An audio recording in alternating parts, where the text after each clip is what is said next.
Hello and good evening everyone to this live session. Hope you guys are doing fine. So we will continue our discussion on preamble to the Constitution of India.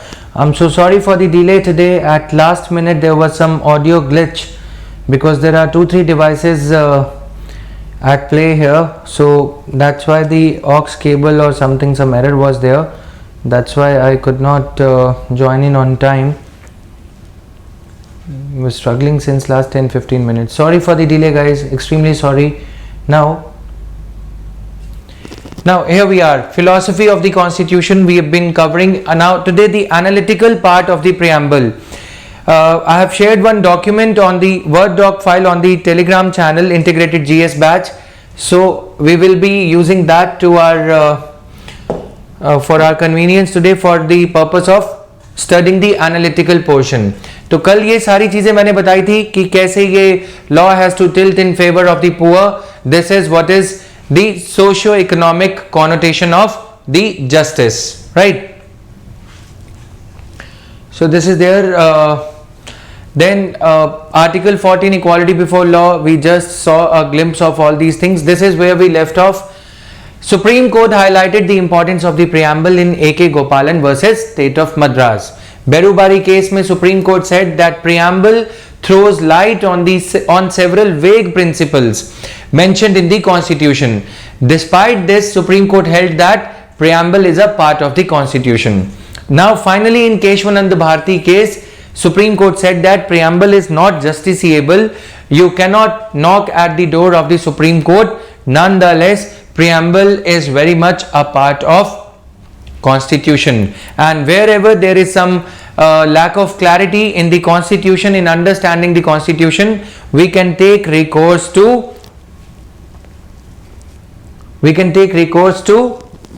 this thing. Now Constitution 42nd Amendment Act 1976 inserted the new words socialist, secular and integrity. Constitution ने कुछ नए words उसमें insert करे 42nd Amendment Act ने, socialist, secular and integrity. Please memorize these small things. You should not be erring in these small issues or factual points in your examination, the prelims, right? So evolutionary trajectory, if the question comes, chalk out, if the main question comes, chalk out the trajectory of preamble or evolutionary trajectory of preamble की preamble की evolutionary history को बयां करें. तो कुछ इस वजह से ये सारी चीजें होंगी, राइट, कि सुप्रीम कोर्ट ने कैसे कैसे इसमें कहा. फिर finally in LIC case 1995 supreme court again reiterated the same position that preamble is an integral part of the Constitution, but preamble is non-justiciable part of the Constitution. preamble non-justiciable part है. आज क्या position है? आज position ये है, supreme court ने right to privacy भी preamble में ही रीड किया. तो discuss each adjective attached to the word republic. तो सोशलिस्ट, सेक्युलर, डेमोक्रेटिक, रिपब्लिक. तो जो हमने कल देखा था, are they defendable in the present circumstances? This is the question that we are going to have an answer to. कल ये भी हमने कवर किया ही था. फिर भी एक बार देख लेते हैं. केशवानंद भारती केस में supreme court was petitioned. Supreme court के सामने क्वेश्चन ये था, prayer before the supreme court was that preamble cannot be amended under Article 368 of the Constitution. Supreme Court held that even though preamble is a part of the Constitution, it can still be amended under Article 368, provided that no amendment is made to the basic features of the Constitution. There are certain basic tenets, features of the Constitution which cannot be amended. Wavering stance होता है, zigzag, ठीक है. Wavering stance होता है, कभी ये कहा कि प्रियम्बल इसका पार्ट है, फिर ये कहा नहीं इसका पार्ट नहीं है, फिर ये कहा पार्ट है, फिर कहा पार्ट नहीं है, फिर कहा पार्ट है, फिर कहा नहीं है. तो this is like zigzag, right. Wavering, जो जैसे कि इलेक्ट्रिसिटी जो है वायर से पास हो रही हो, ठीक है, एक स्थिरता नहीं है. प्रिंसिपल ऑफ प्रिडिक्टेबिलिटी जो कि सुप्रीम कोर्ट की जजमेंट्स का एक एसेंशियल पार्ट होता है, वो इसमें नहीं है. Clear. In January 2015, a controversy erupted related to the amendment of the preamble to delete the words. तो ये सारा हमने कवर कर लिया. Provisions of the preamble which are a part of basic structure. Just imagine this to be a prelims factual question कि कौन कौन से ऐसे provisions हैं जो कि इसका पार्ट हैं, बताओ. याद करो इसको यहां पे फटाफट, ठीक है. Secularism, sovereign, socialist, democratic republic. तो ये सारी चीजें हैं. Economic justice as one of the objectives has been provided in B for Bombay. In the ये we will understand after covering the directive principles of state policy.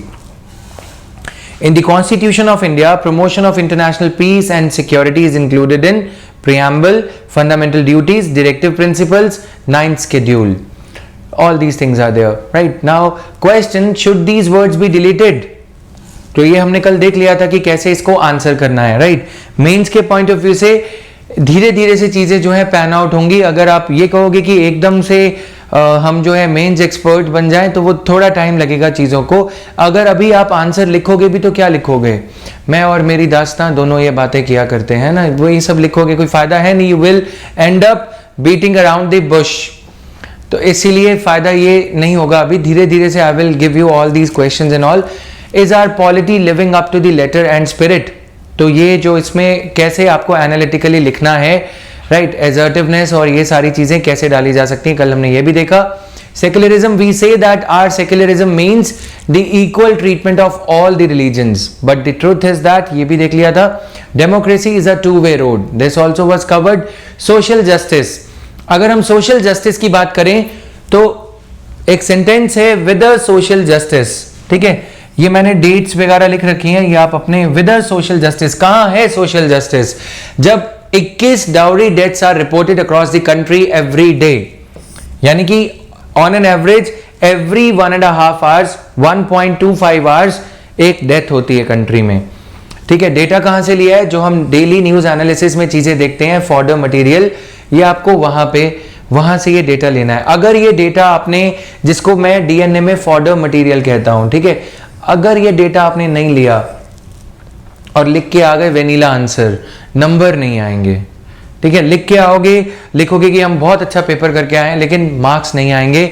You have to add the element of you can say the some dynamic air to every, some dynamic touch to every point that you write. Now see the point, the conviction rate however is less than 35%. National Crime Record Bureau data states that in 2015 as many as 7634 women died. रफली आपको ये data याद रहना चाहिए. अब मैं इसमें थोड़ी सी स्मार्टनेस बता देता हूँ. इतना डेटा याद हो जाए तो अच्छी बात है, मेरे को डेटा याद हो जाता है. According to ministry of housing and urban poverty alleviation, there is a shortage of 18.78 million houses. ये सारा डेटा क्योंकि काम ही यही है, ठीक है. My bread and butter comes from that only and the jams and jellies as well. तो आप लोगों को क्या करना है, सिर्फ एनसीआरबी ये लिख के आ जाओ. According to NCRB the rate is very high. अगर नंबर्स लिखते हो तो it is a good thing. अब यहां पे एक मिस्टेक है आंसर राइटिंग में. अगर आप ये एजर्टिव आर्ग्यूमेंट लिख रहे हो, ठीक है, never start with the digit because these people are in their 60s 50s, है ना. तो दे आर वेरी निटपिकी. जानबूझ के मैंने इसको बोल्ड किया है so as to tell you, never start your number, never start your answer with this brute number, ठीक है. ये बहुत ही ऐसे लगता है कि ब्रैशनेस के साथ में आप आंसर लिख रहे हो, बेशर्मी के साथ में सिर्फ लिखे जा रहे हो. इसीलिए अराउंड लगा दो या कुछ लगा दो. Around 20 dowry deaths are reported every year. तो डेटा आपको यहीं से ही मिलेगा, चाहे वो द हिंदू का हो या फिर इंडियन एक्सप्रेस का, टाइम्स ऑफ इंडिया का और any other piece of information. Now ये चीजें हमारे कोर्स में रहेंगी, हर पीस में ये अपडेट करके डेटा वगैरह ये सब मिलता रहेगा. 2017 इसलिए है, 2019 की रिपोर्ट रिलीज करी गई थी अभी लेटेस्ट थोड़े दिन पहले, उसमें ये डेटा अभी नहीं है. Economic justice. While the period 1950 to 1980, 1951 to 1980 saw the poor narrowing the gap with the well-to-do, with the rich. ठीक है, Gini coefficient एक इंडेक्स होता है, Gini coefficient. If the Gini coefficient is 0, that means there is perfect equality in the society, which is an utopian dream. जितना 0 से आगे होता है वो हमें ये दर्शाता है कि inequality बढ़ती चली जा रही है. इंडिया की Gini coefficient, the gap between rich and poor is estimated to be close to 0.50, which would be an all-time high. As a positive step, अब हमें ये नहीं है कि सिर्फ गवर्नमेंट को क्रिटिसाइज करना है. यहाँ पे भी आप देखोगे, in this regard government has established Nirbhaya fund and dowry prohibition act is also there. Protection लिखा है गलती से, तो आपको पॉजिटिव चीजों की जो कुरीतियां हैं, जो वास्तविकता है, जो रियलिटी है, you can not shy away from that. You can not hide the reality. You are not being hired for playing the bigule of Mr. Modi, right, or any chief minister. You are there to remedy the situation. You would be able to remedy the situation only if you know the situation, only if you are able to face it, and then you should be a solution oriented administrator. You should be citing the positive side. Nonetheless, government is doing this. Nonetheless, government is doing this. ठीक है, जिनी coefficient के लिए demonetisation करी गई थी, फिर उसके बाद जीएसटी लाया गया है, फिर उसके बाद टैक्स रेट वगैरह ये सब चीजें सरकार कर रही है. क्लियर? तो ये आपको कुछ इस वे से चीजों को आंसर करना जरूरी है. अदरवाइज फिर ये होगा कि स्टैटिक से आंसर्स लिख के आओगे तो मार्क्स नहीं आएंगे. ये बात समझने में काफी लोगों को 3-3 साल लग जाते हैं कि करंट अफेयर्स के पॉइंट ऑफ व्यू से आंसर्स को लिखना है और ये सब. तो जिनी कोएफिशिएंट है क्या, ये भी यहाँ पे एक्सप्लेन्ड है. It is a popular statistical measure to gauge the rich poor income और wealth divide. It means the inequality of a distribution, be it of income और wealth within the nation or states. Its value varies anywhere from 0 to 1. 0 indicates perfect equality. Gini coefficient is an important measure. We will be taking a recourse or coming across again to Gini coefficient in our discussion in the Indian economy on Human Development Index. Please be clear that we cannot blame any particular government for this. This is just for your understanding कि हमें data source जो है business line, कहीं से भी आप ये data ले सकते हो. क्लियर? और जो भी स्टेप्स लिए जा रहे हैं, बी क्रिएटिव हियर. जो भी क्लोजली रिलेटेड स्टेप्स हैं to bridge the income gap between rich and poor, you can cite those. अब आगे आते हैं. Gini coefficient can be used to compare income distribution of a country over time as well, जैसा कि हमने किया. Steps like MNREGA, national food security act, Beti Bachao Beti Padhao, Kisan credit card etcetera are in the right direction to bring about social, economic and political transformation, right? Political transformation. The governments both at the center and the states are doing all they could to bring about the positive change. Political justice, nota, the fact that I told you, this is given in the clipping of May 2014. ठीक है? Nota being the Hindu newspaper, nota being used the most in the reserved constituencies. ठीक है? तो ये बातें हमारी political injustice की तरफ इशारा करती हैं. तो number of crorepatis in every successive Lok Sabha is increasing with a political justice. कहां है पॉलिटिकल जस्टिस अगर करोड़पतिज बढ़ते चले जा रहे हैं? Extent of criminalisation in politics, second ARC, right? Just right in bracket while writing an answer कि सेकंड एआरसी ने ये कहा है, criminalization of politics is leading to politicization of crime. Clear? Nonetheless, government is thinking of ways like setting up special courts to try the politicians with criminal antecedents in a fast paced manner. ठीक है? MF Hussain, RTI activist की मौत होना, MM कालबर्गी या फिर गौरी लंकेश जैसे लोगों का मरना, ये सब पॉलिटिकल जस्टिस की तरफ इशारा करता है. ठीक है? विसल ब्लोअर्स प्रोटेक्शन एक्ट पास किया गया है लेकिन इंप्लीमेंट नहीं किया गया. तो ये सारी चीजें हैं. और लोकपाल पे अभी तक लॉक लगा हुआ है, तो वो लॉक कौन खोलेगा? चौकीदार खोलेगा या नहीं खोलेगा? चौकीदार बोलता है कि मैं ही चौकीदार हूं. Equality, the fact that after 70 years of independence, people in different states are hankering for reservation. We would see some more critical arguments around reservation under Article 15 or 16. Rajasthan government recently passed quota bill to increase reservation for Gujars. This is an example of affirmative action. तो सरकारें ये कर रही हैं. फिर उसके बाद अब इक्वालिटी क्रिएट करने के लिए, इक्विटी क्रिएट करने के लिए, इकोनॉमिकली वीकर सेक्शन के लिए रिजर्वेशन लाया गया. This is a step in the right direction. This is how you have to conclude here.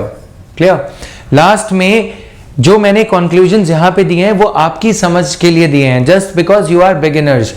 लेकिन लास्ट में हमें ऐसा नहीं करना कि यहां पे अभी तो क्रिटिसिज्म चल रहा है. See the nature of the question here. The nature of the question is such that they are asking you कि should these words be deleted. ठीक है. Is our polity living up to the letter and spirit of the preamble. Isn't it the same as this one? It's a rehash of the same question. As you see here, discuss each adjective attached to the word republic. We are doing the same thing. These questions they get repeated in the rehashed manner. Change कर दी जाती है language, answer या उसका दायरा वही रहता है. The contours of the answer remain the same. तो इसीलिए should these words be deleted या फिर is our polity living up to the letter and spirit is the other way of saying that, other way of asking you to discuss the adjective. Right. तो जब ये question का nature ये है कि is our polity living up to, तो पहले तो हमने क्रिटिकली स्क्रिप्ट चलाई कि सारा कुछ क्रिटिसाइज कर रहे हैं हम. अब इसका अगर पॉजिटिव आप यहां पे दे दोगे तो वो क्या हो जाएगा, ब्रेक इन द रिदम आ जाएगा, ब्रेक इन द क्रिटिसिज्म आ जाएगा. इसीलिए पहले पूरा आंसर लिख लिया, क्रिटिसाइज कर लिया, उसके बाद ये लिखोगे how ever in regard two point number 1 secularism ये किया जा रहा है, in regard two point number 2 ये किया जा रहा है, in regard two point number 3 dowry this social justice बेटी बचाओ बेटी पढ़ाओ लाया गया है, मैटरनिटी बेनिफिट एक्ट लाया गया है, इन रिगार्ड टू रिजर्वेशन और political justice this is what has been done, in regard to Gini coefficient tax rate on the rich it has been increased, people like IBC insolvency and bankruptcy code has been brought about to do this, right. फिर किसान credit card जैसी चीजें करी गई हैं, ये सारी चीजें आप साइट कर सकते हो. क्लियर. लास्ट में साइट करना है क्रिटिसिज्म के या negation.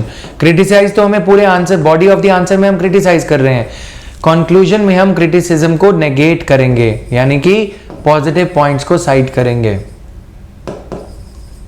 Clear. Negation of the criticism. Prism of constitution we have already seen. Constitutional provisions are like rays. Okay, they are like, this is the prism and you are sending a law. You are making the beam of light of law to pass through this. Implementation mirrors the constitution. If these rays are falling onto the mirror but they are getting deflected, that means something is wrong with the provisions of the law. Clear. अगर ये पाँव में जाके गिर जाए ये light, law में कुछ गलतियां हैं. If the rays are getting diffracted and touching a law then that means there is a lack of constitutionalism in the country. अब एक डॉक्यूमेंट का हेल्प लेंगे. पीपीटी उस पर नहीं बनाई गई आज तक क्योंकि उस पर कुछ थोड़ा अपडेशन हमेशा रहता है. Just 1 minute.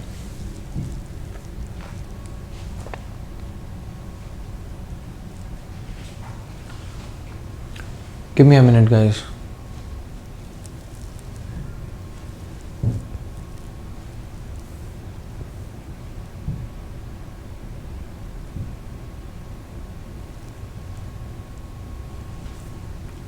Just a minute.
Are you able to open this document? Have you been able to download it from this thing?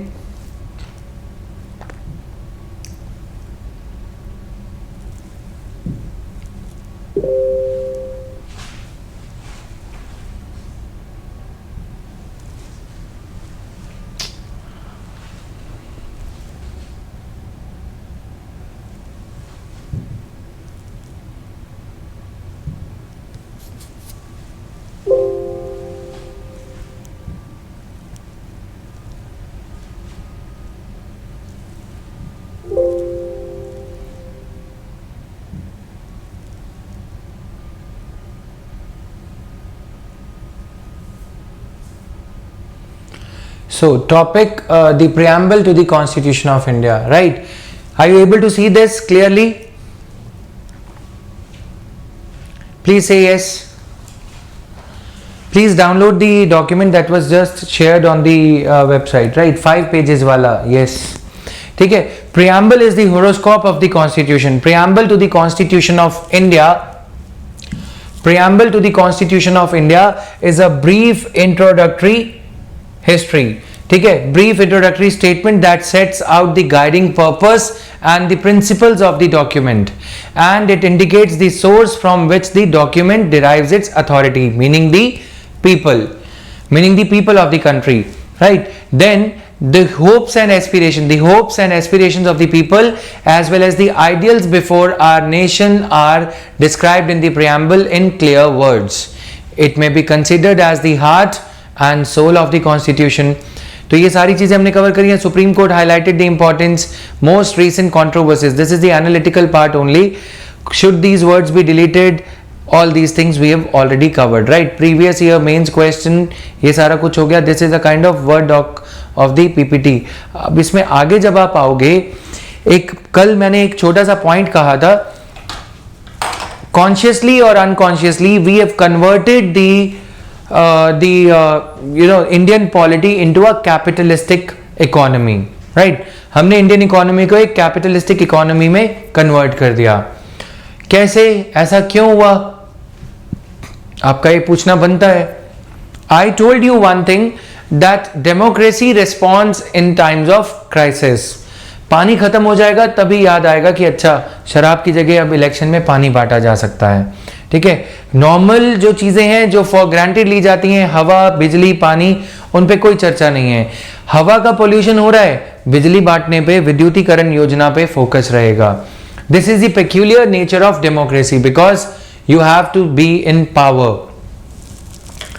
तो ये एक प्रॉब्लम रहती है. अब जब हमारी डेमोक्रेसी चेंज हो गई, when we change our democracy from a socialistic democracy into a capitalistic democracy, that happened without bringing about any constitutional amendment. Crisis के टाइम पे सुप्रीम कोर्ट भी चुप रहता है. कॉन्स्टिट्यूशन में अमेंडमेंट नहीं हुआ, प्राइवेट सेक्टर को इंक्रीजिंग रोल देना शुरू कर दिया गया 1990s में. उससे ठीक एक डेकेड पहले, 2 डेकेड पहले या 1.5 डेकेड्स बिफोर क्या हो रहा था? Hip hip hurray of socialism चल रहा था. Heyday of the socialism was at its peak. Bank nationalization of private bus companies. This was being done under the name of the poor, under the garb of poverty alleviation, right? तो in the जब ये state change हुआ, ill-conceived change was brought about under the pressure of World Bank and International Monetary Fund. जब ये change हुआ, we were not ready. उससे पहले क्या था? The nation state was performing both these roles. Public sector had a dominant role. अब public sector had a dominant role, तो public sector ही सारा कुछ कर रहा था, ठीक है? Public sector was doing all those things. तो public sector was the performer and it was the regulator. तो पूरी पावर जो है पब्लिक सेक्टर के ही हाथ में थी, राइट? जब हम all of a sudden change हुए, प्राइवेट सेक्टर आने लगा, प्राइवेट सेक्टर को लिमिटेड रोल दिया जाने लगा और वो रोल धीरे धीरे इंक्रीज होने लगा. As Karl Marx said, once you open the flood gates to the capitalism will enter every arena of state management. Today the situation is that the Prime Minister says that the government has no business to do business, right, it is the domain of private sector. तो Margaret Thatcher कौन थी? Britain prime minister, ठीक है। Margaret Thatcher की सरकार और Ronald Reagan की सरकार। Ronald Reagan was the president of USA in 1970s। A brief history you have to jot down in points, learn the art of writing things in points. Flow chart बना के कुछ ऐसे। Margaret Thatcher और Ronald Reagan ने एक शुरुआत करी 1945 के बाद। America of 1950s, 1960s, they were spending too much amount of money. This led to burgeoning, increasing government budgets. Government budgets बढ़ते चले गए, fiscal deficit increase होते चला गया। फिर एक स्टेज आई, इन्होंने ये सोचा कि अब क्या किया जाए। Government companies were fledgling like these government banks or electricity distribution companies are today ailing in India. Air India is today struggling to carry forward. Similarly public sector banks NPS बढ़ रहे हैं। वैसे ही अभी इंडिया में तो इतनी बुरी हालत नहीं है, अमेरिका में और ब्रिटेन में बहुत ज्यादा बुरी हालत हो गई, गवर्नमेंट के फिस्कल डेफिसिट इंक्रीज होने लगे। तो अमेरिका ने, रोनाल्ड रीगन ने ये शुरुआत करी कि क्यों ना प्राइवेटाइजेशन लाया जाए। उन्होंने जब प्राइवेटाइजेशन लाया तो it was well conceived, it was well thought, well planned and then it was implemented. They brought about things like Citizen Charter, right to time bound delivery of public services act, कि कोई भी service अगर सरकार से लेने जाओगे, private sector एक mediator रहेगा, लेकिन जो एसेंशियल सर्विसेज हैं वो आपको टाइम पे मिल जाएंगी। यूजर पे basis was brought about. User पे बेसिस होता है, I am not, had I been there, I would not have been considered only as a citizen. I became citizen client. I would have become a citizen client. जब citizen के साथ client लग जाता है तो सिर्फ वही citizen है जिसके पास पैसे हैं। टोल टैक्स पे करोगे तो सड़क पे चलोगे, नहीं तो गरीब आदमी के लिए कोई जगह नहीं है, राइट। सिमिलरली जब आप पानी के पैसे दोगे, वाटर यूसेज चार्जेस दोगे तो आपको पानी मिलेगा, नहीं तो नहीं। टाइम बाउंड मैनर में मिलेगा। इसके लिए सिटीजन्स चार्टर्स लाए गए कि एक रिस्पॉन्सिबिलिटी मैकेनिज्म की प्राइवेट सेक्टर अगर काम कर रहा है तो प्राइवेट सेक्टर को टाइम बाउंड मैनर में ये सर्विसेज, इन स्टैंडर्ड्स के हिसाब से ये सर्विसेज डिलीवर करनी पड़ेंगी। जब इंडिया में ये चीज लाई गई, वी वर नॉट प्रिपेयर्ड, क्योंकि it was imposed on us because we did not even plan how we are spending the money. Where is the money for next 1 year, for one year of imports going to come from? हमें पता ही नहीं था। एकदम से सुबह हुई, ओ तेल के पैसे खत्म हो गए, अच्छा चलो IMF के पास चलते हैं। अब IMF ने क्या किया, डेमोक्रेसी को एक औजार बनाया था यूएसए ने। डेमोक्रेसी होगी तो तुम लोग अच्छी अच्छी चीजें देखोगे, यूएसए जाओगे, थाईलैंड जाओगे, कहीं भी जाओगे, राइट। फिर अच्छी चीजें देख के आओगे तो सरकार से मांगोगे, दी अपर मिडिल क्लास। फिर धीरे धीरे ये मिडिल क्लास बढ़ने लगी तो डेमोक्रेसी ने मांग करनी शुरू करी। अब डेमोक्रेसी को एक हथियार बनाया। अब डेमोक्रेसी को, यूएसए को एक मौका मिल गया कि 1945 में इंडिया नहीं मान रहा था। 1945 से लेकर 1990 तक कोल्ड वॉर चलता रहा। तब यूएसएसआर भी था तो इंडिया सोशलिज्म के भजन कीर्तन गाता रहा 1980s तक। जब पता लगा कि सोशलिज्म इज अनवायबल, क्योंकि सरकार का भी खर्चा ज्यादा बढ़ने लग गया। मारुति एक टाइम पे इंदिरा गांधी सरकार का हिस्सा था, उसमें इंदिरा गांधी का और सरकार का, मारुति कंपनी में बिस्किट कितने बनेंगे सरकार डिसाइड करती थी। जब ये चीजें अनवायबल हो गई, अनसस्टेनेबल हो गई, तो सरकार को मजबूरन प्राइवेटाइजेशन इंडिया में करना पड़ा।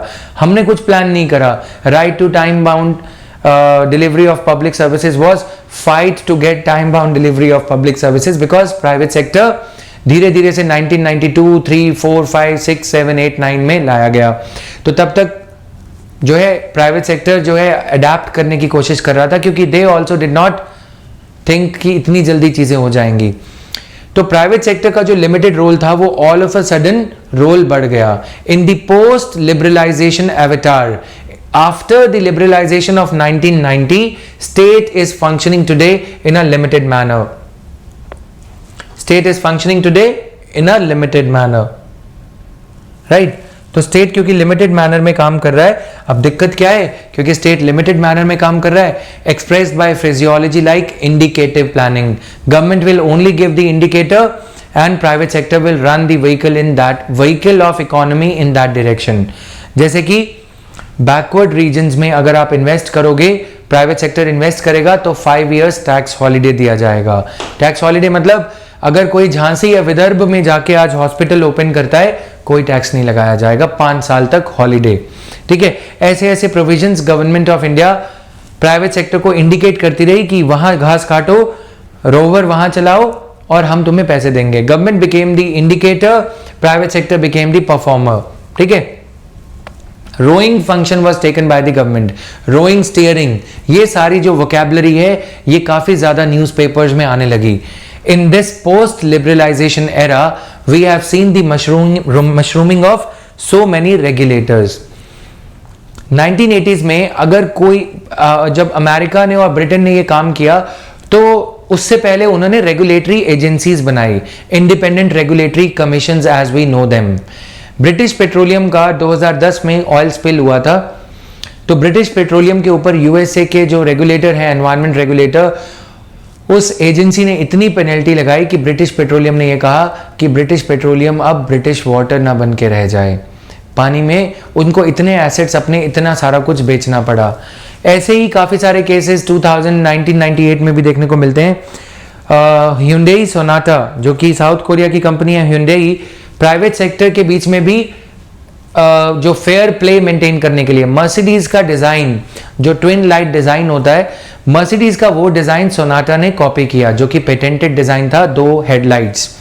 ठीक है, 4 हेडलाइट्स काइंड ऑफ, गोल वाली जो 4 हेडलाइट्स आती है, मर्सिडीज का पेटेंटेड डिजाइन सोनाटा ने कॉपी किया। सोनाटा के ऊपर इतनी बड़ी पेनाल्टी लगाई गई कि Hyundai ने कहा टाटा अमेरिका, उनको अमेरिका ही छोड़ना पड़ा, उनको वहां से बिजनेस वाइंड अप करना पड़ा Hyundai को। उसके बाद दोबारा से इंट्रोडक्शन हुआ, वो एक अलग बात है। तो वहां पे रेगुलेटरी स्ट्रक्चर पहले इरेक्ट किया गया, both for the malice of private sector, for the wrongdoings of private sector towards the citizen, towards the common goods like ocean water, oil spill होगा तो पेनाल्टी लगेगी, pollution होगा तो पेनाल्टी लगेगी। हमारे यहाँ पे ये स्ट्रक्चर्स के बिना प्राइवेटाइजेशन के फ्लड गेट्स ओपन कर दिए गए। एक तो प्राइवेट सेक्टर, जब बोला जाता है कि कैपिटलिज्म जब पूरा पकड़ लेगा, पूरा अपना ग्रिप बना लेगा, उसके बाद आप रेगुलेशन ला ही नहीं सकते। आप रेगुलेशन कैसे लेके आओगे? क्योंकि private sector would have developed a vested interest. This thing is happening in India. हम अब रेगुलेटरी स्ट्रक्चर्स क्रिएट करते हैं, food safety and standards authority of India फंस के रह जाती है। ठीक है, तो फसाई है, इसलिए खाने में नहीं सफाई है, समझ रहे हो ना। फिर उसके बाद सेंट्रल पोल्यूशन कंट्रोल बोर्ड को बार बार नेशनल ग्रीन ट्राइब्यूनल जो कोर्ट है, सेंट्रल पोल्यूशन कंट्रोल बोर्ड को ये बोलता है कि तुमने 9,000 करोड़ रुपए खर्च कर दिए, क्यों तुमसे इंडस्ट्रीज को मना नहीं किया जाता? Why can't you stop the industries from discharging their effluence into the sacred river Ganga? 9,000 crore rupees have been spent. उसके बावजूद भी नमामि गंगे बदनामी गंगे होके रह गया है। समझ में आया? किसकी बदनामी? मोदी सरकार की। वाराणसी से लड़ा था इलेक्शन, लेकिन अभी तक नहीं हुई क्लींजिंग। तो ये सारी चीजें जो चल रही हैं, अनदर फिनोमिना इज, इनके लिए इन्होंने ये कहा कि हाँ सेल्फ डिक्लेरेशन ला दो। सेल्फ डिक्लेरेशन क्या है? आज प्राइवेट सेक्टर को, अमेरिका में पहले भी ये कहना होता था कि वो सेल्फ डिक्लेयर करते हैं कि that we would abide by all the provisions of the law. एक सीए, जब एक चार्टेड अकाउंटेंट जब किसी इंडस्ट्रियलिस्ट से या कोई इनकम टैक्स रिटर्न या कंपनी के रिटर्न फाइल करते टाइम साइन करवाता है किसी कंपनी के डायरेक्टर से, कंपनी का डायरेक्टर सेल्फ डिक्लेयर करता है कि जो फैक्ट्स और फिगर्स बताई जा रही हैं वो एकदम ट्रू टू हिज नॉलेज है, correct as per his knowledge है। लेकिन वो सेल्फ डिक्लेरेशन जो अमेरिका में लाया गया, उसके पीछे अगर झूठ हुआ तो हेफ्टी पेनाल्टी लगती है। हमारे यहां कोई पेनाल्टी नहीं है। हमारे यहां उड़ान भरो योजना चल रही है। किसके लिए? विजय माल्या देश से बाहर है, कपिल ललित मोदी देश से बाहर है, राइट, नीरव मोदी भी देश से बाहर है, सिर्फ नरेंद्र मोदी देश में है अभी। नाउ ये चीजें क्यों हो रही हैं? 2G स्पेक्ट्रम स्कैम हो गया क्योंकि TRAI को दबा दिया गया। ठीक है, तो कॉल ड्रॉपिंग और ये सारी चीजें जो आप देखते हो, बैंकिंग सेक्टर के NPAs, क्यों? क्योंकि रेगुलेशन आप बाद में कैसे लाओगे, राइट? रेगुलेशन आप बाद में नहीं ला सकते। अगर आप रेगुलेशन बाद में इंपोज करोगे तो कोई पावरफुल फिगर, कैपिटलिस्ट उसे क्यों इंप्लीमेंट करेंगे? They would rather find it easy to buy out the ministers. That is what is happening. तो इसीलिए हमारे यहाँ पे एक थॉटेड मॉडल ऑफ कैपिटलिज्म लाया गया. This entire document is my own intellectual property, बहुत स्टडी के बाद और ये सब. अब यहां से मैं ये चीज समझाना चाहता हूं कि आप यूपीएससी का way of answer asking the questions देखोगे तो कुछ ऐसा सा क्वेश्चन रहता है. एफएसएसएआई मैगी कंट्रोवर्सी हुई, कुछ नहीं हुआ. 2G कॉल ड्रॉपिंग, सीपीसीबी, कुछ नहीं हुआ. ठीक है. All the cases they could not arrive to their logical conclusion. The guilty would have been behind the bars, barring a few. नहीं हुए. लोकपाल बिल के लिए, करप्शन के लिए ये सब चीजें उठी, बिल पास नहीं हुआ. प्राइवेट सेक्टर अब इसको होने ही नहीं देगा, because they are in the grip of the things. They can manage the offices, they can manage the bureaus of the government. अब जब ऐसा होने लग रहा है तो आपसे सिविल सर्वेंट से एक अलग एक्सपेक्टेशन थी. एक्सपेक्टेशन ये नहीं थी कि मंत्री जी के पांव छुओगे, जर्दा मूंदोगे उनके लिए, जो आज हो रहा है. Because a few of the bureaucrats not so corrupt, but they wanted the plum postings, they wanted the good postings, so that is why they started bending before the political executive. Whereas the expectation of the constitution from these bureaucrats or permanent executive was to uphold the constitution. Once the law is passed, bureaucrat has to take the cue from the law. IAS officer को कहां से, IPS officer को यह नहीं सुनना कि मंत्री ये कह रहा है दंगे होने दो, नहीं. राइट. इसीलिए यूपीएससी क्या करती है, the suspicion of state is very much visible in the questions being asked by the UPSC. The setting up of rail tariff authority regulates the fares. To regulate the fares will subject the cash strapped Indian railways to demand subsidy obligation. समझ में आ रहा है. Setting up of Rail Tariff Authority to regulate fares will subject the cash crunching, already facing the cash crunch, Indian Railways to demand subsidy for obligation to operate non-profitable routes. ठीक है. Railway को subsidy मांगनी पड़ेगी. ये पूरा question है. Taking into account the experience in the power sector. Discuss if the proposed reform is expected to benefit the consumers, the Indian Railways or the private container operators. Can't you read the UPSC's distrust of the state's intention? एक नई rail tariff authority बनाई गई. इसका मैं background बता देता हूँ, genesis बता देता हूँ कि यहाँ पे ये कहा गया है कि प्राइवेट सेक्टर का जो प्राइवेटाइजेशन ऑफ पावर सेक्टर हुआ है उससे एक पार्ट सीखते हुए, उससे एक लेसन लेते हुए ये बताओ कि क्या रेल टैरिफ अथॉरिटी बनाने का फायदा प्राइवेट सेक्टर को होगा, सरकार को होगा या कंज्यूमर को होगा. इससे पहले शीला की जवानी और उसके बाद दीवाने हुए अंबानी, ये समझना जरूरी है. मुकेश अंबानी की कंपनी, अनिल अंबानी की कंपनी रिलायंस पावर दिल्ली में एक बड़े एरिया में पावर सप्लाई करती है.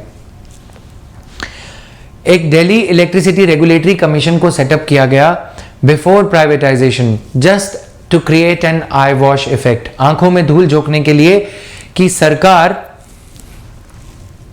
की गवर्नमेंट जब कुछ भी रिफॉर्म लाएगी, गवर्नमेंट जब पावर को प्राइवेटाइज करने जा रही है तो पहले तो गवर्नमेंट की ही एंटिटी थी. Before the privatisation Delhi power department, ठीक है, दिल्ली पावर मिनिस्ट्री लिख लेते हैं.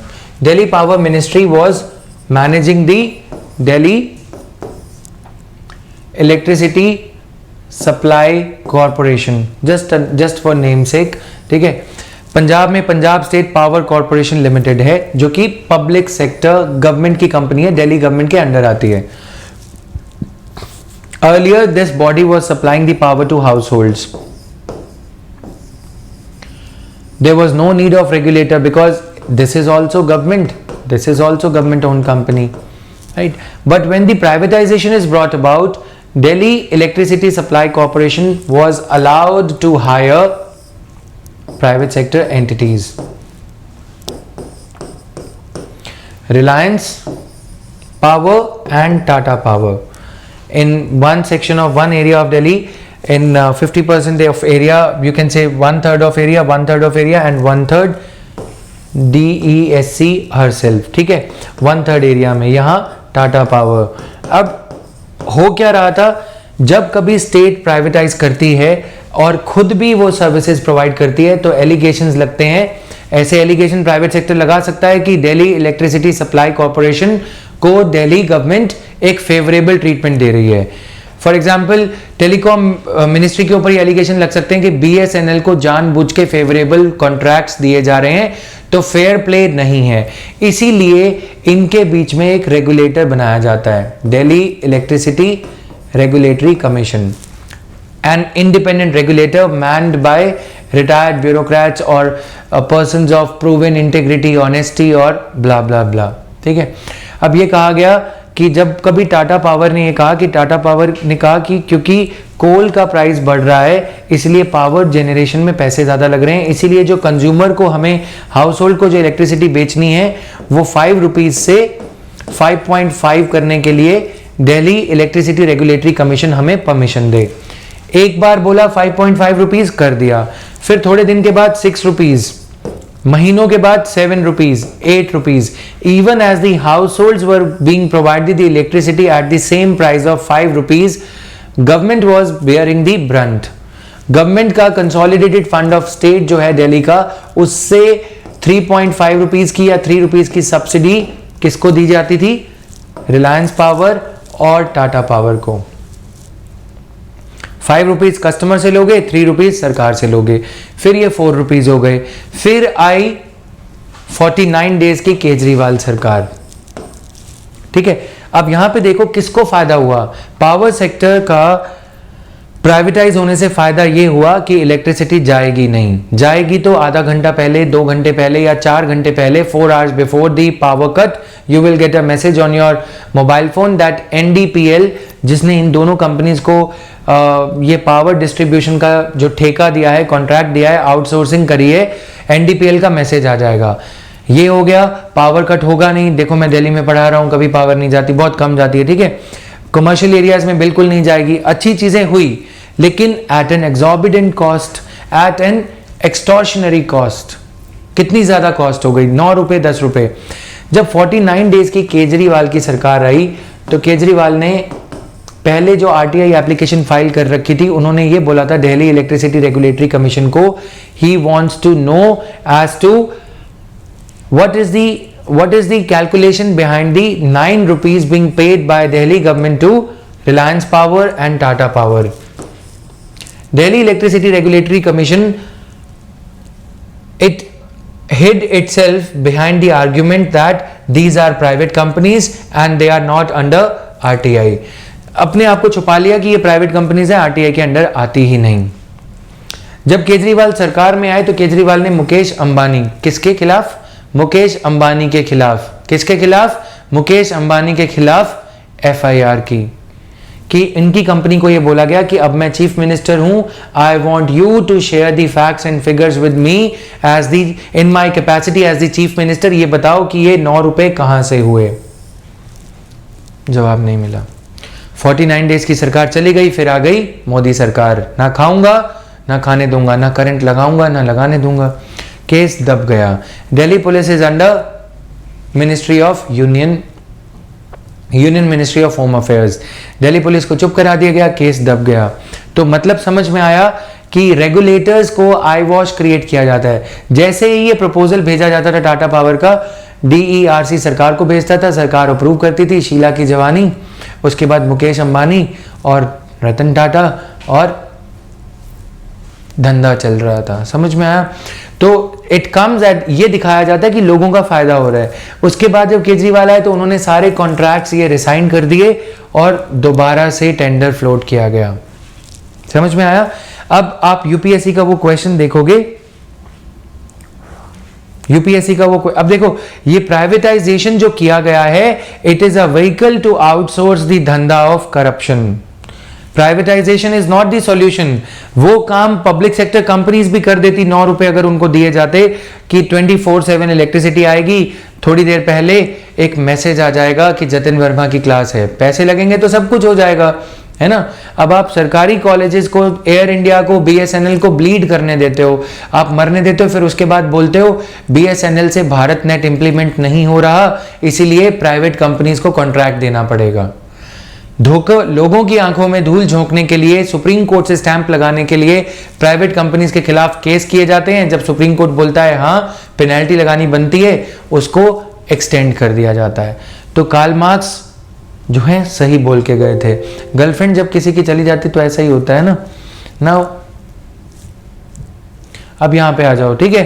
Read this question again. The setting up of rail tariff authority to regulate the fares will subject the cash starved Indian Railways to demand subsidy for obligation to operate non-profitable routes. Taking into account the experience that we just saw, the experience of power sector, discuss if the proposed reform is expected to benefit the consumer, the Indian Railways or the private container operators. Thought दो थोड़ा सा। Examination hall में भी आपको ये answers के लिए रुकना है।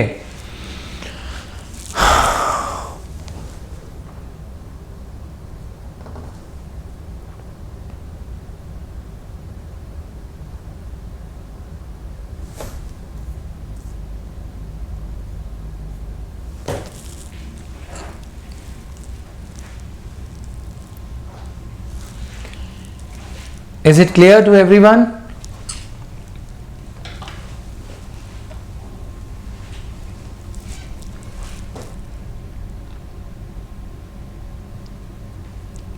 Without proper regulatory structures, आज क्या हो रहा है? CAG और ये सबको क्या किया जा रहा है? Favorites are being appointed as regulators, the watchdogs.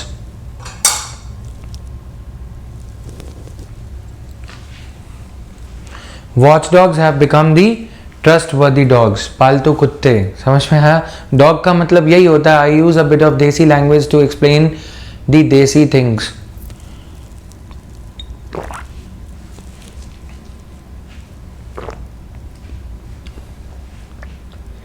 इसीलिए जब क्वेश्चन कोई पढ़ोगे, अटेम्प्ट करोगे तो होलिस्टिक नॉलेज होना ज़रूरी है। अभी भी सुप्रीम कोर्ट में ये केस पेंडिंग ही है क्योंकि सुप्रीम कोर्ट के पास टाइम नहीं है।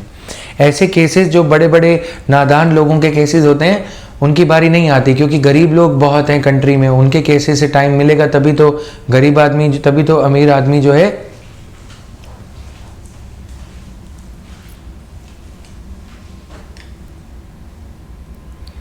could not get the question, you still could not get the question। आपको ये बताना है पावर सेक्टर में जो हुआ उसको नज़र में, उसको मद्देनज़र रखते हुए ये बताना है कि ये जो रेल टैरिफ अथॉरिटी बनाई जाएगी इससे किसका फ़ायदा होगा।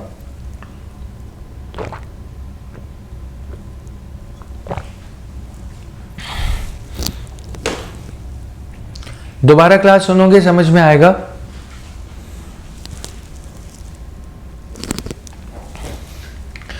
मेरा समझना ये है कि सुप्रीम कोर्ट अगर उन गरीबों के मैटर्स को थोड़ा शांत कर दे, थोड़ा साइड पे रख दे और अमीरों के मैटर सुने तो शायद गरीबी दूर हो जाएगी। ऐसे बिना पैसे के, बिना टैक्स के या ऐसे चोरों के होते हुए इनके केसेस अगर पेंडिंग रहेंगे तो बेचारों का कुछ नहीं हो सकता। गरीब लोगों के केसेस सुनने में कोई भलाई नहीं होगी। Right now the most important question is, despite having these independent regulatory commissions, is the state even able to effectively discharge its duty in that arena which the state has reserved for itself? What is that arena? Arena of regulation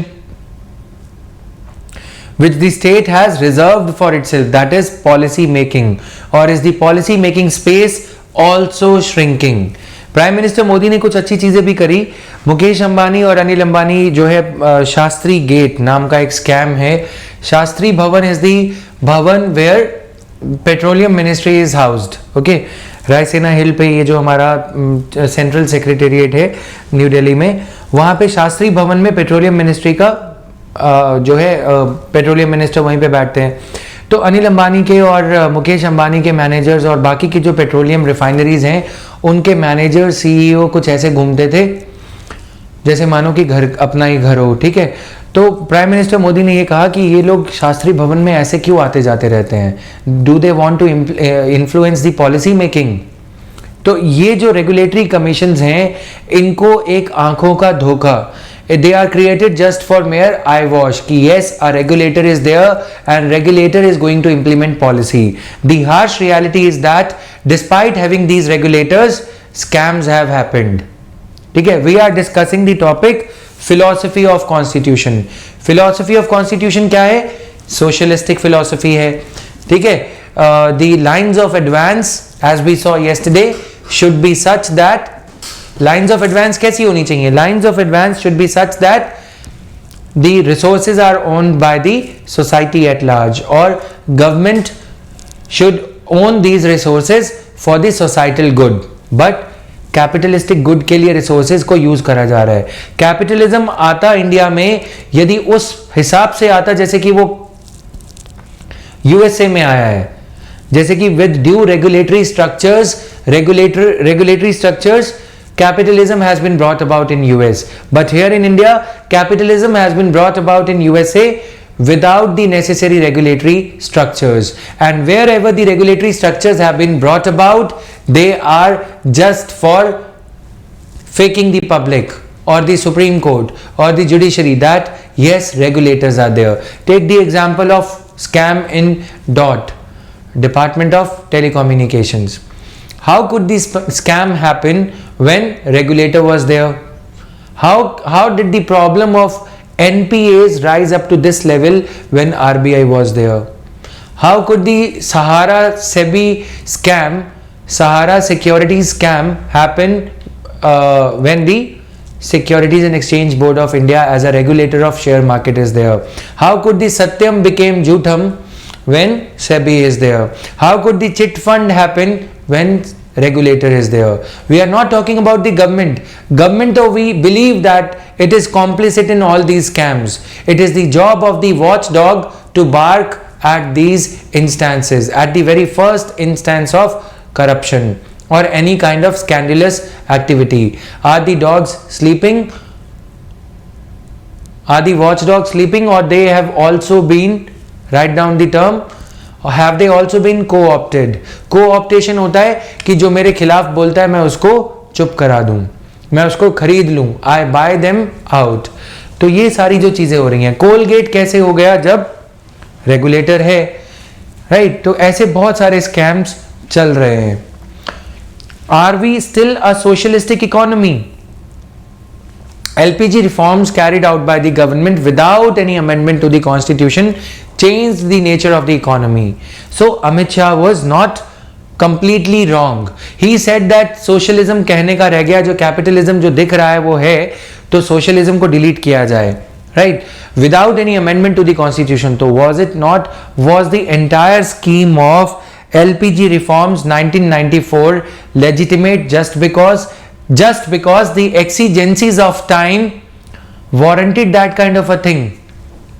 exigencies of time के चलते democracy का rape थोड़ी कर दोगे, constitution का rape थोड़ी कर दोगे, सोशलिज्म से कैपिटलिज्म बना दोगे बिना अमेंडमेंट के, और judiciary became a mute Spectator, है ना? ये तो वही बात हो गई, घर पे लगी हो आग, चल मुन्ना भाग, है कि नहीं?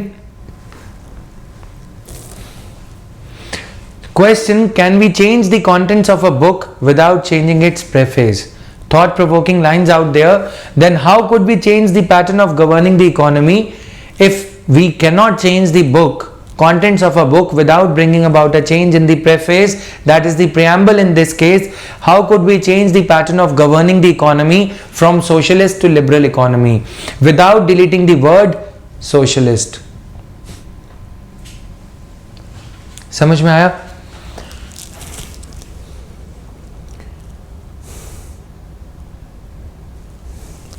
राडिया टेप्स, नीरा राडिया और ये सब, ठीक है? नीरा राडिया टेप्स में क्या है? The goody goody talks between a man in his 70s and a woman, right? Ratan Tata and Niira Radia. उस टेप्स में बड़े बड़े जो मिनिस्टर्स हैं कांग्रेस के, उनके नाम वाम लिखे गए हैं, ठीक है? उनके नाम वाम रिकॉर्डेड हैं, और the dirty talk is also there. Those tapes are still lying in supreme court. क्यों? क्योंकि टाटा है तो इसलिए देश का आटा है. समझ में आ रही हैं चीज़ें? तो ये सारी चीज़ें हैं। अब आगे चलते हैं फटाफट से, और भी कुछ कुछ इसमें एनालिटिकल कंटेंट है, वो नेक्स्ट पीपीटी में, नेक्स्ट वर्ड डॉक में हम देखेंगे, right. Let's come back to the PPT. Preamble is over, preamble is over. Constitutionalism के लिए कुछ चीज़ें और हैं जो डॉक्यूमेंट शेयर किया गया है, शायद उसमें आ गई हैं या नहीं, आई डोंट नो, बट उसको बाद में कवर करेंगे अगर आ गई हैं तो। Let's now turn to the fundamental rights. Just a sec.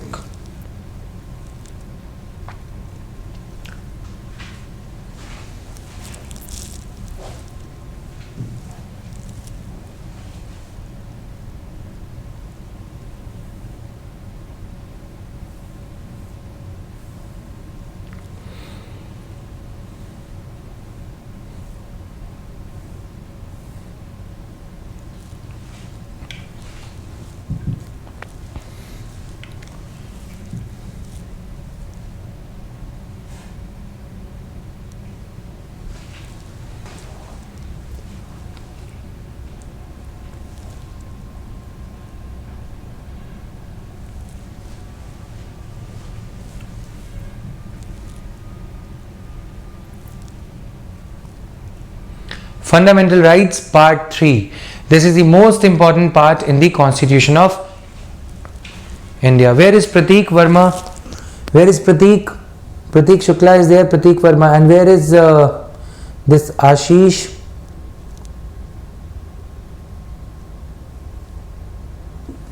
किसी को कोई डाउट है अब तक प्रियम्बल में और ये सब? किसी भी अभी तक जो टॉपिक्स कवर किए गए हैं, किसी को कोई डाउट है तो पूछ सकते हो guys.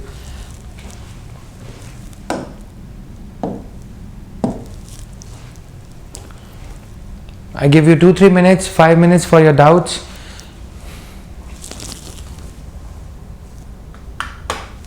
Don't have any preconceived notions, ठीक है?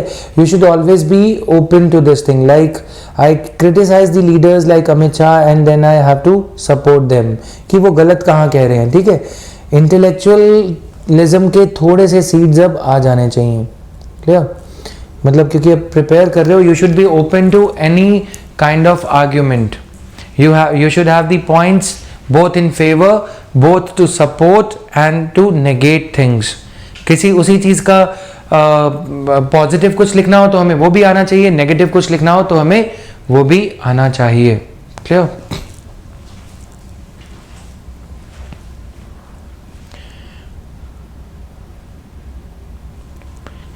Dakshita, it all depends. You would realize with time, ठीक है? Yes, Akshay, you can ask your doubt. तो do we need to write, अगर कुछ पॉइंट्स फॉर्मेट वाला, देखो जब किसी आंसर के लिए सफिशिएंट पॉइंट्स हों तो पॉइंट्स फॉर्मेट, जब किसी आंसर के लिए पॉइंट्स नहीं हो तो पैराग्राफ्स, क्योंकि पॉइंट लिखोगे तो आप वल्नरेबल रहते हो, गिनती हो सकती है इजीली कि as to how many points have you written, ठीक है? अगर सफिशिएंट अमाउंट ऑफ पॉइंट्स हैं तो it's better to write in points, but you should give an give a kind of humanities touch to your answer. The answer should seem to be in flow. It should not be curt in language. ऐसा नहीं है कि bluntly कुछ लिखते चले जा रहे हो, right? Now the question comes, Akshay's question. Socialist country means welfare state. So is it necessary that state cannot do privatization? Socialist country का मतलब welfare नहीं होता. Socialist country का ये मतलब होता है means of production are owned by the government. ठीक है?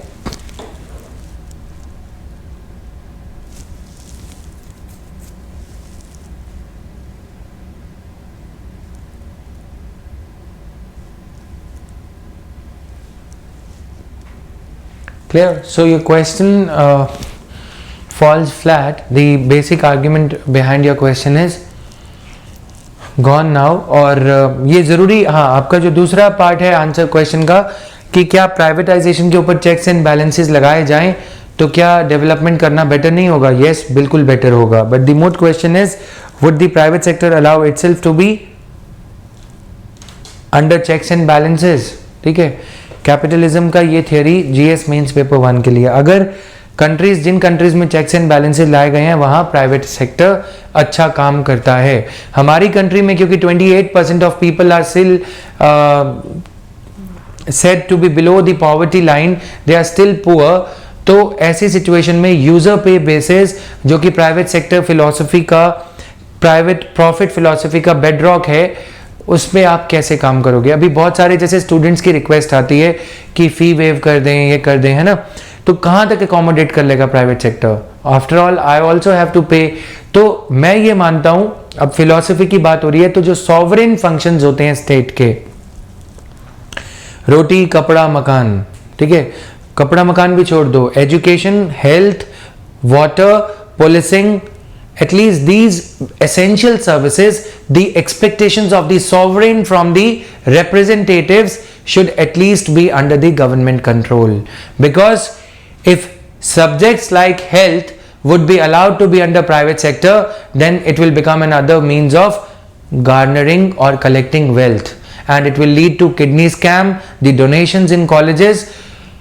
If there is a donation to be paid for getting the coveted seat, getting the seat in a coveted college, then there will be no scope for donation or charity from the doctor's side. फिर आप doctor से voluntary free में operation करने की अपेक्षा नहीं कर सकते, क्योंकि जो डॉक्टर 40 लाख रुपए डोनेशन दे के आया है वो इलाज फ्री में तो करेगा नहीं, राइट, क्योंकि उसके बच्चे को भी डॉक्टर बनना है। इसीलिए स्टेट का डॉक्टर्स को, एजुकेशन में जो टीचर्स हैं, हमेशा से मैं कहता हूं, ठीक है, इंडिया में 40 लाख टीचर्स की शॉर्टेज है। मैं नहीं कह रहा हूं, ministry of human resources development की रिपोर्ट कहती है। Where are the teachers going to come from? There are so many funny academies, you understand that. समझ में आया? तो ये दिक्कतें होंगी, फिर क्या कर सकते हैं? अब समझ में आया?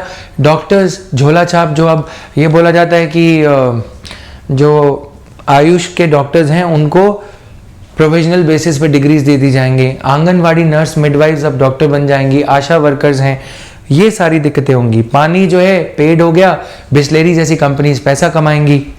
समझ में आ रही हैं चीजें? गलत नहीं कह रहा हूं मैं, मतलब समझना, ये सॉवरेन फंक्शंस में एटलीस्ट स्कोप कम है प्राइवेटाइजेशन का। उड़ान भरवाओ, प्राइवेटाइजेशन कराओ, उसमें कोई दिक्कत नहीं है, ठीक है। जो एसेंशियल सर्विसेज हैं उसमें नहीं। आगे चलते हैं। ये किसी ने, स्टूडेंट ने उस टाइम पे डाउट पूछा था, तो थोड़ा सा पढ़ लो, read it once. Ordinance is an executive power in a standalone manner, but it is a legislative power of the president. In general, ordinance is an executive power. There is a frame drop. Just 1 minute.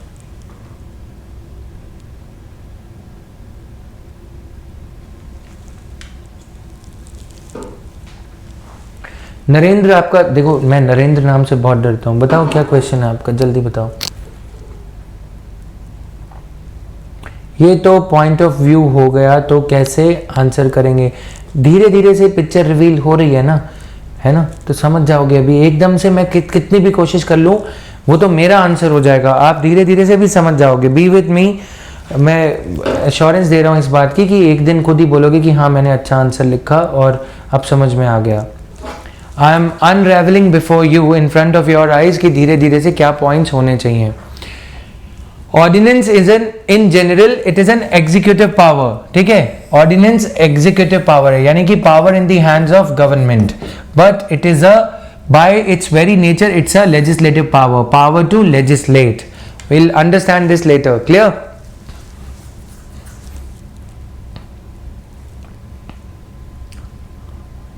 How can we think of switching between parliamentary form to presidential form of government when the parliamentary form of government is a part of basic structure of our constitution?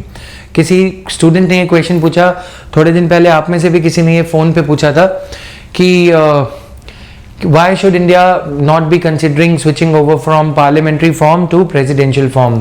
सबसे बड़ा road block तो यही आ जाएगा, ठीक है। और merits और demerits of parliament and parliamentary system and presidential system हमने उस दिन भी समझी थी। अंकिता, आपका क्या डाउट है? At which extent is India a socialist country? As socialist means economic equality, social equality, but all these are lacking in India. To what extent is India a socialistic country? So favorable points भी ढूंढेंगे कि अभी हम जो socialistic banks etcetera, financial sector जो है वो government के अंडर है, right, and these waves keep on striking. अब जैसे पब्लिक सेक्टर का जो है, जब जब रिसेशन आता है तो पब्लिक सेक्टर की वेव बढ़ जाती है, पब्लिक सेक्टर वैकेंसीज एट्सेट्रा की इंपॉर्टेंस बढ़ जाती है, जैसे कि अभी, राइट. अब अंकिता का क्वेश्चन ले लेते हैं एक बार. There is no barometer to measure कि to what extent India is a socialistic country और ये सब. Now can we challenge capitalism? Yes, you can, but it's already a fait accompli. So they will be, Supreme Court would say कि नहीं ऐसा नहीं हो सकता, right? Because अगर आप challenge करते भी हो, there are still some contours, there are still some rights in the constitution which we will understand. Article 9, right to do private business, जिसके चलते हम इसको जस्टिफाई कर सकते हैं कि जो सोशलिज्म से कैपिटलिज्म की तरफ जो चेंज लाया गया वो बिल्कुल अनकॉन्स्टिट्यूशनल नहीं था. ठीक है, it's a different matter that it was given in the constitution of India that India would be a socialistic country, but under the garb of private right to property, right to carry on any business और profession, you could not have, India should not have allowed the extent of privatization which we have today in our country. 75 to 80% of India's GDP comes from private businesses, be it small or big. What is a right? A moral or legal entitlement to have or do something, right? What are human rights? Human rights are something which we are born with. Okay, these are ingrained. We are born with these rights. A part of human rights is recognized as legal rights, and a part of those legal rights has been categorized as most important rights, which we call as fundamental rights. तो human rights तो हमसे कोई नहीं छीन सकता. सबसे बड़ा जो सर्कल है वो human rights का है, सबसे बड़ा.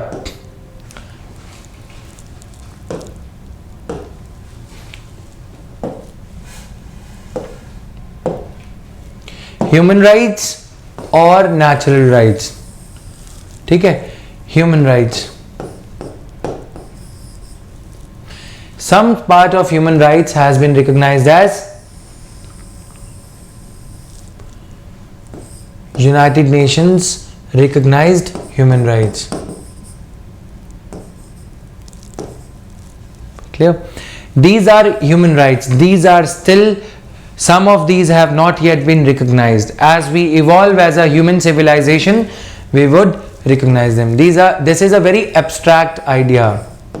These keep on evolving, and as and when they evolve, some of them are added to UNHCR. Being a nation state, India recognizes some of these rights as applicable to India as legal rights. ठीक है, इसको green कर रहा हूं मैं यहां से, समझ जाना, राइट. ये इंडिया में रिकॉग्नाइज्ड हैं, जो इंडियन कॉन्स्टिट्यूशन में रिकॉग्नाइज्ड हैं, लीगल सिस्टम में रिकॉग्नाइज्ड हैं. इसका एक और पार्ट है जिसको हमने और ज़्यादा सैक्रोसैंक्टली और ज़्यादा रिलीजियसली प्रोटेक्ट करना है. Constitutional rights which are recognized as constitutional rights in India. Fifth and the last one is the innermost core fundamental rights given under part 3. Clear है? Human rights अभी भी undefined हैं, लार्ज, क्यों पता नहीं है कि क्या कितने और फंडामेंटल राइट्स इसमें आ जाएंगे. जब ह्यूमन राइट्स को डिटरमाइन करते हैं फिलोसोफर्स, जॉन लॉकी जैसे या कार्ल मार्क्स जैसे लोग, फिर धीरे धीरे से उसे यूएन रिकॉग्नाइज करने लगता है, एक्सेप्टेंस आने लगता है. फिर जब यूएन रिकॉग्नाइज करता है, इंडिया के ऊपर प्रेशर आता है, इंडिया रिकॉग्नाइज करता है. For example, India has signed the United Nations convention against torture. United nation says that prevention or United Nations Convention against Torture says that it is a crime, it is a violation of human rights to persecute or to torture somebody, है ना. Torture is something which United Nations recognize. Recognises, but India does not. अभी India ने सिर्फ sign किया है, ratified नहीं किया है। पुलिस में टॉर्चर आज भी चलता है, ठीक है, deaths in police custody, custodial deaths etcetera. तो ये चीज है, समझ में आ गया। अब इंडिया जब इसे रिकॉग्नाइज करेगा तो पहले इंडिया इसे लीगल राइट के वे में रिकॉग्नाइज करेगा, फिर धीरे धीरे इवॉल्व होंगी चीजें, सुप्रीम कोर्ट में जाएंगी तो सुप्रीम कोर्ट हो सकता है उसे फंडामेंटल राइट करार दे दे। समझ में आया? This is how the cycle, the fundamental rights have been evolving. Fundamental rights की खासियत ये है that for the violation of your fundamental rights, जो कि इंडियन कॉन्स्टिट्यूशन में जिनको फंडामेंटल राइट्स कहा गया है, you can go directly to the High Court or to the Supreme Court of India. For other rights, legal rights or constitutional rights, you can go to High Court for legal rights as well as for constitutional rights and for fundamental rights, but you can go to Supreme Court only for violation of your fundamental rights. When I say you can go to Supreme Court, that means directly to Supreme Court. For other rights, you have to first climb up this judicial ladder or judicial steps. Subordinate court से शुरू होगा, फिर district court में गया, lower judiciary से फिर district court, फिर high court, फिर सुप्रीम कोर्ट।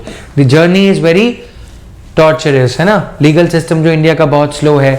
तो जब हमने कॉन्स्टिट्यूशन की स्थापना करी, when we had set up the constitutional system, तो हमने तो अपना सब कुछ दे दिया, है ना। जैसे इंडिया में एक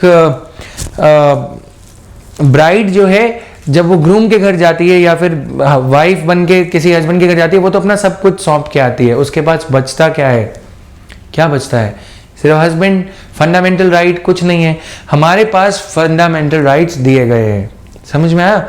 हमें फंडामेंटल राइट्स इसलिए दिए गए हैं ताकि हम अपनी संरक्षण, हमने प्रोटेक्शन करने के लिए डायरेक्टली, अगर स्टेट जो हमने अपनी वेलफेयर के लिए बनाया है, अगर वो ही टिरानीज करने पे आ जाए, अगर वो ही प्रकोप ढाने पे आ जाए, तो हम डायरेक्टली सुप्रीम कोर्ट जा सकें या हाई कोर्ट जा सकें। ये नहीं कि पौड़ी पौड़ी चढ़दा जा, जय माता की करता जा। समझ में आया? ये नहीं है कि भगवान भरोसे काम है, आप सुप्रीम कोर्ट जा सकते हो, ठीक है। इसीलिए इनको फंडामेंटल राइट्स कहा जाता है। Have we done? Understood this? Yes, stuck हो गया।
Is it fine now?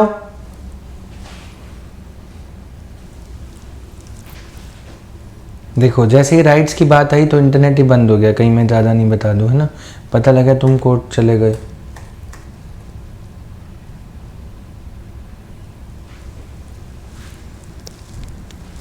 Fine.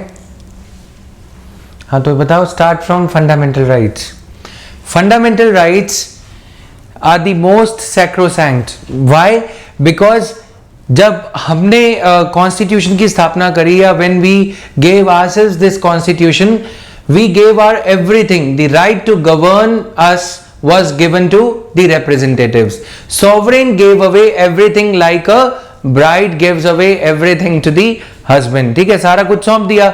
अब ऐसी सिचुएशन में क्या किया जाए? इसीलिए हमने अपने आप को ये फंडामेंटल राइट्स कॉन्स्टिट्यूशन में गारंटी के वे में दिए, ताकि अगर बाढ़ ही खेत को खाने पे आएगा, अगर पब्लिक रिप्रेजेंटेटिव्स ही हमें लूटने पे आएंगे या हमारे खिलाफ कहर ढाएंगे, if the sovereign will face the tyrannies from the ruling class, the representatives, if the servants will become the rulers or the masters, then we can take recourse to our fundamental rights and we can go directly to the Supreme Court. We can go directly to the Supreme Court so as to seek the redressal of our most essential rights. These are the bare minimum guarantees to a citizen to live the life to the fullest, to utilize his potential to the maximum extent possible. Clear? तो ये fundamental rights हैं.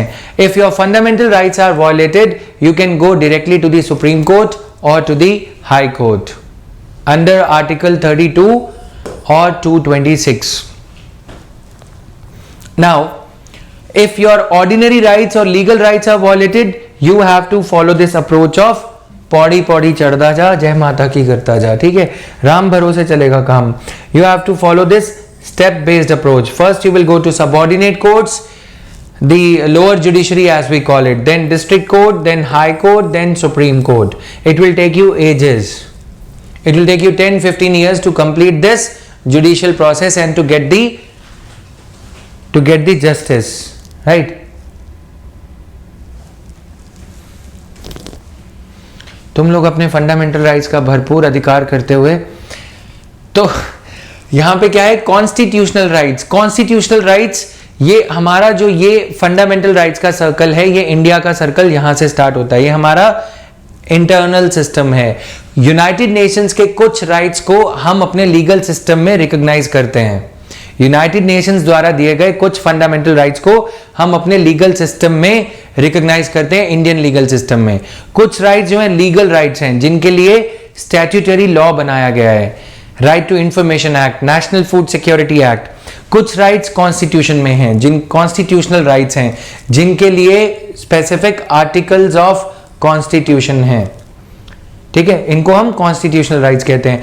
कुछ rights constitutional भी हैं, plus वो part 3 of constitution में दिए गए हैं, यानी कि वो फंडामेंटल राइट्स हैं. For the violation of your fundamental rights you can go directly to the either the supreme court और द हाई कोर्ट.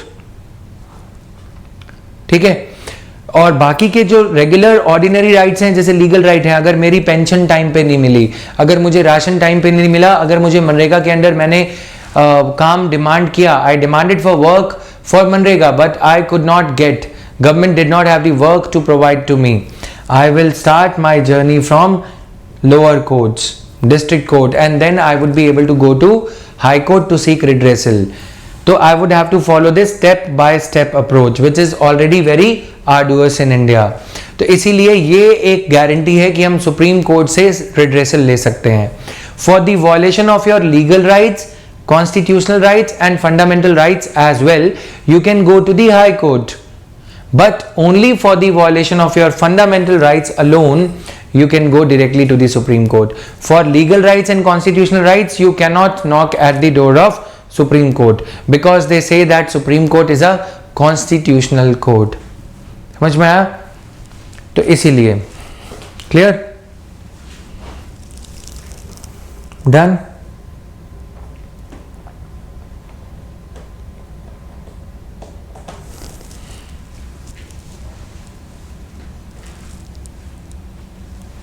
क्लियर है सबको? Basic difference, fundamental rights are fundamental for the citizens or non-citizens as well. Some of the rights are available to non-citizens as well. Fundamental rights are fundamental for us to live up to fullest of our potentials. They give you right to express yourself, freedom of speech and expression. They give you the right to live to the fullest, utilize your potential to the maximum. That's it. Clear? तो ये concentric circles, Venn diagram, ये जो भी है इसको बना लो फटाफट से.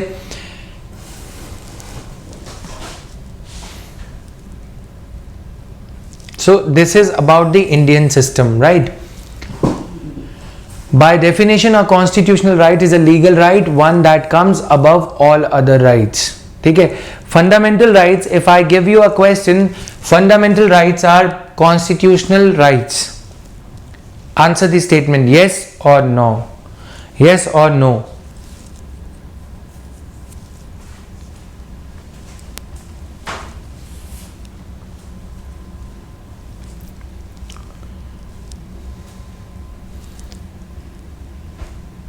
Human rights and natural rights are the same.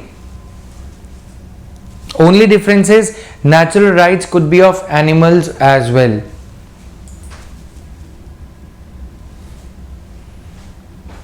New and contemporary rights are being recognized, like right to internet. It has been declared as a right, not a fundamental right yet. ठीक है? तो fundamental rights are constitutional rights. Constitutional rights are fundamental rights. Answer yes or no. Constitutional rights are fundamental rights. Please answer yes or no.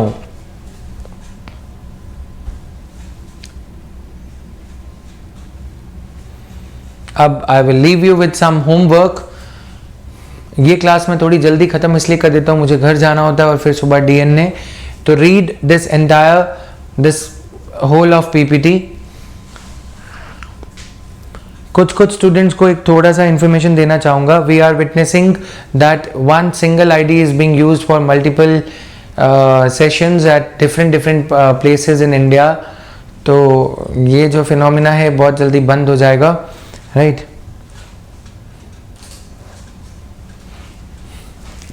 तो इसलिए ये सब मत करना. पता लगा तुम अपना ही आईडी पासवर्ड खो बैठे हैं ना. सो this is the homework. I will share this PPT with you. Document मैंने शेयर करा है. जो आज हमने डिस्कशन करी है उसको अच्छे से सोचना और एग्जाम्पल सोचना. देखो मेरा यहाँ पे पर्पस ये है थोड़ा सा क्रिटिकल थिंकिंग को क्या करना, कैटेलाइज करना. क्रिटिकल थिंकिंग या जो भी चीज़ें, जो एबिलिटी है, थॉट प्रोवोकिंग आइडियाज़ यहाँ पे आपके साथ शेयर करना, ताकि आपको रात को नींद नहीं आए. और नींद आए तो फिर अच्छे सपने लेके नींद नहीं आए. समझते हो ना, तुम सब समझदार हो इस मामले में. तो इसलिए वो अच्छे गुडी जो ड्रीम्स हैं वो छोड़ के. इकोनॉमिक्स और दोनों क्लास की पीपीटी अभी चेक हो जाएगी, दोनों शेयर हो जाएंगी. ठीक है? सुबह क्या चेक कर रहे थे आप? What were you trying to check? The comment section feature, is it? Alright, तो दूसरे डिवाइस में तो यूज़ कर सकते हैं. यस, दूसरे डिवाइस में यूज़ कर सकते हो. 2-3 तक अलाउड है. उसके बाद नाउ गाइस वन थिंग, तो इसको थोड़ा सा जो आज हमने डिस्कशन करा है, खासकर प्रीएम्बल पे रेल टैरिफ अथॉरिटी वाला जो क्वेश्चन मैंने आज क्लास में डील किया है, उसके अराउंड सोचोगे और क्रिटिकल एग्जाम्पल्स को सोचोगे, राइट? इंडिपेंडेंट रेगुलेटरी एजेंसीज की नॉट सो प्रॉपर फंक्शनिंग के बारे में कुछ एग्जाम्पल सोचोगे कि नहीं? और फिर ये पूरी पीपीटी पढ़ोगे. ठीक है? Fundamental right. जो लॉयर्स हैं, फ्लायर्स हैं, जो भी हैं, ठीक है, तो ये थोड़ा लायर वाला काम मत करना कल की. हाँ, पढ़ लिया पीपीटी. लॉयर हो तो लॉयर ही रहना. 2-4 लॉयर हैं यहाँ पे. ठीक है? तो कॉन्स्टिट्यूशन पढ़ा होगा आपने, लॉ सब पढ़ा होगा with due respect to your legal acumen, but थोड़ा सा देख लेना. ठीक है? तो यूपीएससी के पॉइंट ऑफ व्यू से जो चीज़ें पढ़नी है, आर्टिकल 12, आर्टिकल 13 पे कल काफ़ी इंसाइटफुल डिस्कशन रहने वाला है. I want all of you to read this before you tune in for the class tomorrow. Clear है? 15 अगस्त की शायद हमें छुट्टी करनी पड़ेगी बिकॉज दिस सैनिटाइजेशन, ये कुछ ऐसा कुछ ड्राइव चलाया है यहाँ पे करोल बाग एरिया में गवर्नमेंट ने, जिसके वजह से सारी बिल्डिंग्स को हाइजीन करने के लिए ऑफ करा जाएगा 15 अगस्त को. And it's a public holiday. तो ये बीइंग ह्यूमन और ह्यूमन बीइंग के एग्जाम्पल वगैरह जो समझे थे, इसका थोड़ा डिटेल्ड एनालिसिस रहेगा। Equality before law and equal protection of laws, right. Sara, I am showing you the glimpse of this PPT, how to see old notes made on the app. Old notes made on the app. App पे notes बन जाते हैं, मुझे ये भी नहीं पता, एक बार चेक कर लेना। वो आपके नोट्स फीचर में राइट हैंड साइड पे जो आपका अपना डीपी वगैरह जहाँ पे लगाने का स्पेस है, वहाँ पे नोट्स चेक करोगे तो दिख जाएगा, ठीक है। Equal protection of laws in equal circumstances, the insightful discussion on article 13, 14 tomorrow. Montesquieu के कुछ ideas, PN Bhagwati, justice PN Bhagwati, preamble से कुछ चीज़ें, राइट। कहाँ पे इक्वल प्रोटेक्शन ऑफ लॉज की बात करी गई है, ये सब चीज़ें। Right to free legal aid और free legal services is an essential fundamental right. Then ये सारी चीज़ें डिस्कस करेंगे कल की क्लास में। Article 12, 13 and 14 will be the agenda for the class tomorrow, right.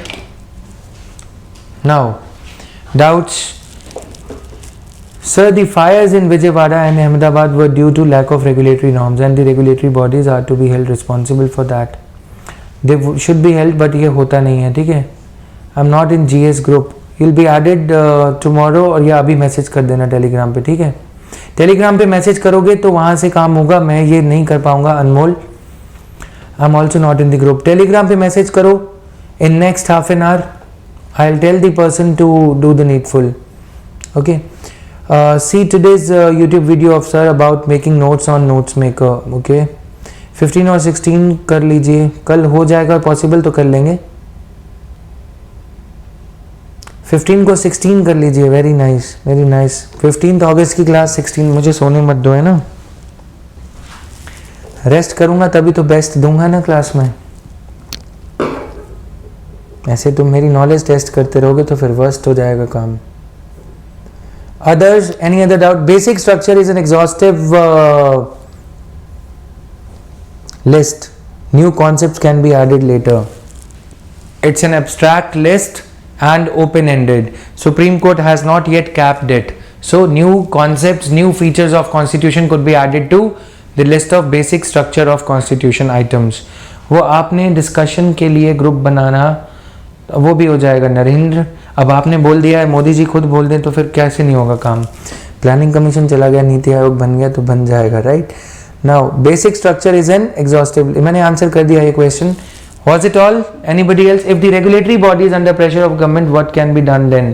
Pressure of media, pressure of citizenry, right. Citizenry अगर activate हो जाएगी, अगर सभी लोग यूपीएससी और स्टेट पीसीएस की तैयारी कर चुके होंगे, अपने फंडामेंटल राइट्स के बारे में अवेयर होंगे, then only the things would change after a certain point. Media has been co-opted, judiciary to some extent has been co-opted. Citizen is one such power, citizenry is one such power which cannot be co-opted.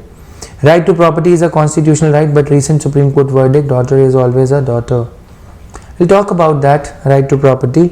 Under Article 19 of the Constitution, we will be talking about that. Clear? So that was all.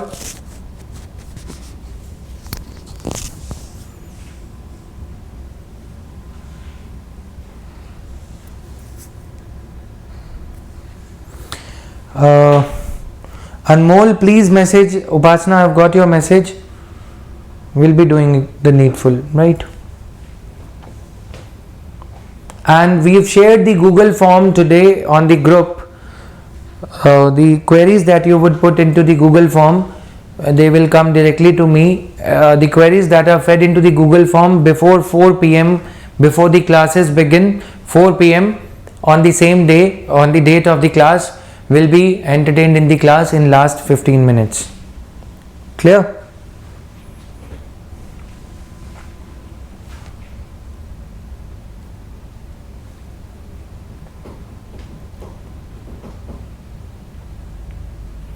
Alright guys, thank you everyone.